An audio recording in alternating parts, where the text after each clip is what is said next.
साथियों नमस्कार, मैं हूं रजनीश और आप जन आदर्श भारत देख रहे हैं। उत्तर प्रदेश में एक नेता की बड़ी चर्चा है और चर्चा उसके सादगी को लेकर के है। लोग कह रहे हैं कि उस नेता के अंदर कितनी सादगी आ रही है। जैसे जैसे वो राजनीति की शिखर पर पहुंच रहा है उनके अंदर सादगी आती जा रही है। लेकिन आज हम जो है खबर में इस वीडियो में बताएंगे कि क्या उस नेता की सचमुच सादगी है या फिर कुछ और।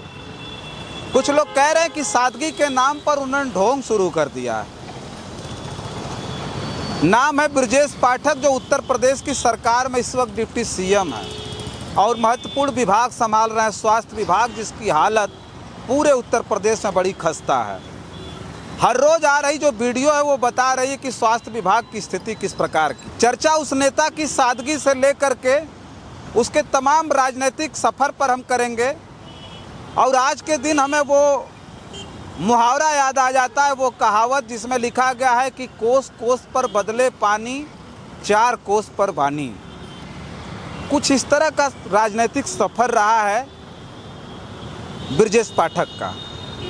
राजनीति में छात्र संघ के चुनाव को जीतने के बाद छात्र संघ से जब आम राजनीति में आए तो सबसे पहले अपने कंधे पर सफ़ेद गमछा डाला, फिर उसके बाद नीला गमछा डाल लिया। नीला गमछा के बाद आज भगवा झंडा लहरा रहे हैं। भगवा जो है गमछा अपने कंधे पर टांगे वो महाशय घूम रहा है। अब आप कहेंगे कि ये गमछे का क्या सवाल आ गया, तो उससे पहले आपको उनकी राजनीतिक जो जर्नी रही है, उनकी जो राजनीतिक यात्रा रही है, उसे समझना पड़ेगा।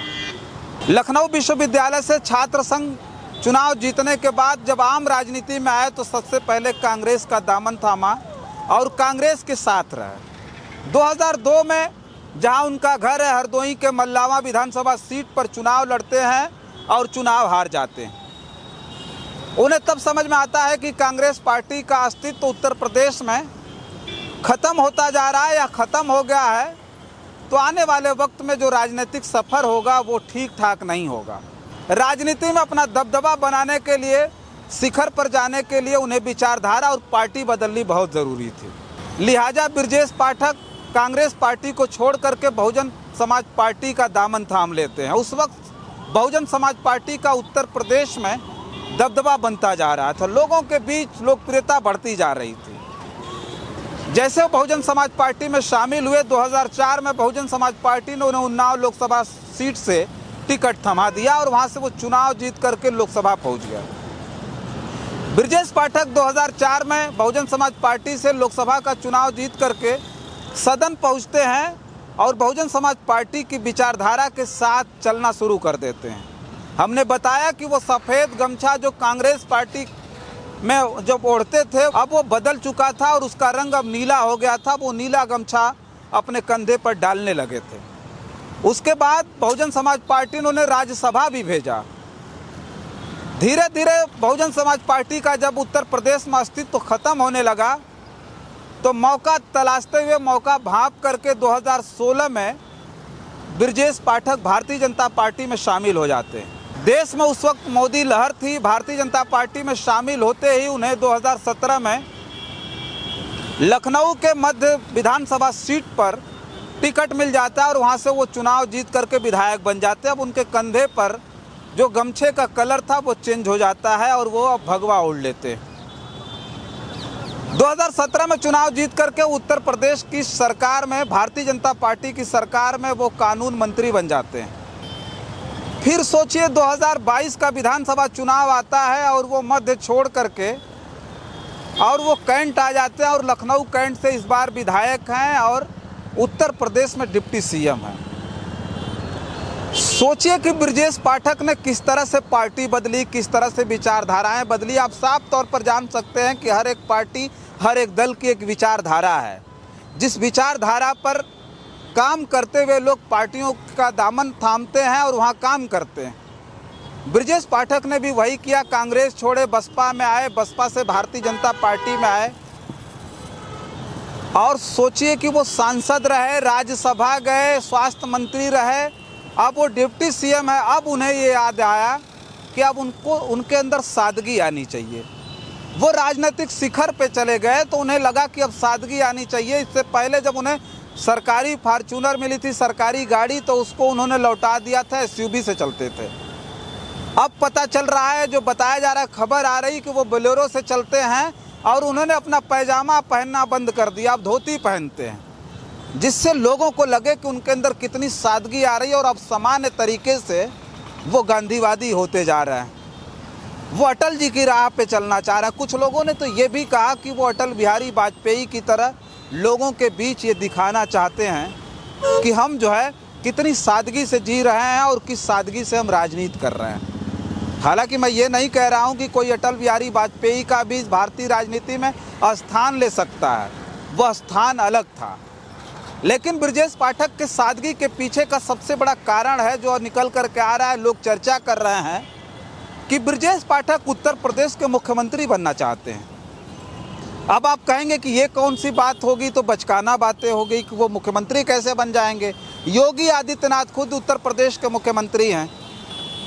तो पिछले दिनों खूब चर्चाएं थी और आज भी सोशल मीडिया पे सबसे ज़्यादा चर्चाएं की जाती है और पता नहीं कहाँ कहाँ से सर्वे आ जाता है और सर्वे में बताया जाता है कि मोदी जी के बाद इस देश में कोई इस देश का प्रधानमंत्री देखना चाहता है तो वो योगी आदित्यनाथ है।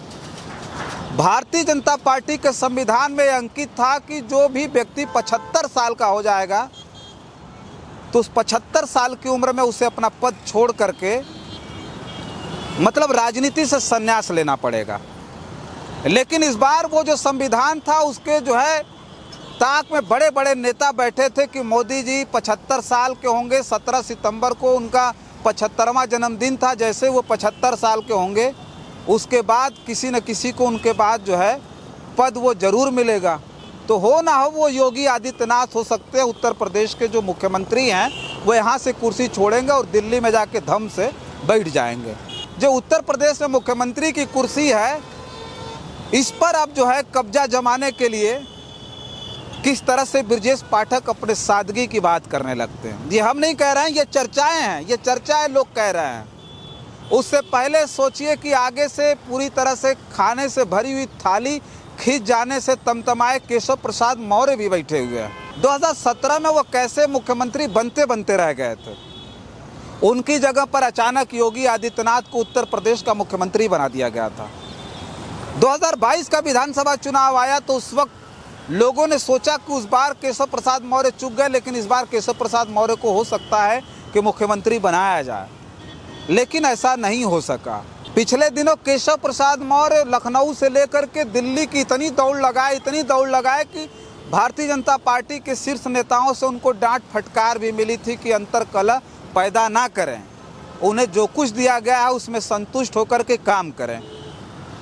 लेकिन जैसे ही चर्चा हुई कि अगर मोदी जी वहाँ इस्तीफा देंगे तो वहाँ प्रधानमंत्री योगी आदित्यनाथ बनेंगे, तो उत्तर प्रदेश का मुख्यमंत्री कौन बनेगा। केशव प्रसाद मौर्य तो पहले से तैयार बैठे थे, लेकिन उसके बाद जिस तरह का हुलिया जो है डिप्टी सीएम ब्रजेश पाठक ने बदला, उसे लेकर के चर्चाएं आम हो गई कि हो न हो ब्रजेश पाठक को लेकर के जनता के बीच ये बात फैले कि बताइए कि राजनीति के शिखर पे जाने के बाद इनके अंदर कितनी सादगी आ रही है, ये कितना सदाचारी होते जा रहे हैं और किस तरह से जितने वीआईपी वीवीआईपी कल्चर से को दूर करते जा रहे हैं अपने आप से, जितने वीवीआईपी प्रोटोकॉल है उससे दूर होते जा रहा है।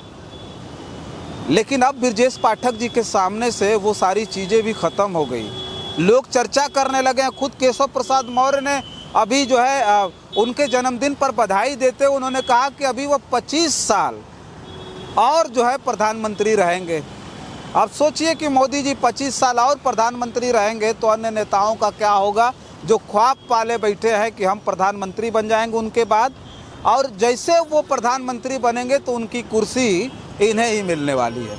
तो ब्रजेश पाठक को लेकर के जो चर्चाएं थी वो ये थी कि वो सादगी में आ रहे हैं, अब वो पैजामा छोड़ करके धोती पहन रहे हैं, फार्चूनर छोड़ करके एसयूवी में आए, एसयूवी छोड़ करके बोलेरो से चल रहे हैं, लोगों के बीच पहुंच करके ये दिखाने का काम कर रहे हैं कि किस तरह से उनके अंदर सादगी आ गई है, किस तरह से वो वीवीआईपी कल्चर नहीं चाहते, वीवीआईपी प्रोटोकॉल नहीं चाहते। इस उत्तर प्रदेश में बहुत सारी ऐसी घटनाएं हुई जिसे पूरा का पूरा देश देखा कि किस तरह से ब्राह्मणों के ऊपर अत्याचार हुआ, किस तरह से अन्य लोगों के ऊपर अत्याचार हुआ, लेकिन दो उत्तर प्रदेश के डिप्टी सीएम और खुद मुख्यमंत्री मूक दर्शक बने रहे।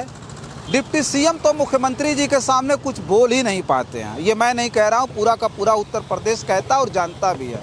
तो ब्रजेश पाठक को लेकर के जो चर्चाएं हैं उनकी सादगी की, ये दिखाने की कि हमारे अंदर वीवीआईपी कल्चर अब नहीं है, हम जितना शिखर पर जाएंगे उतना ही ज़मीन से जुड़ते जाएंगे, उसे लेकर के आप क्या प्रतिक्रिया रखते हैं कमेंट बॉक्स में ज़रूर लिख करके बताइएगा। बहुत सारी खबरों के लिए बने रहें जन आदर्श भारत के साथ और हमें दें इजाज़त। नमस्कार।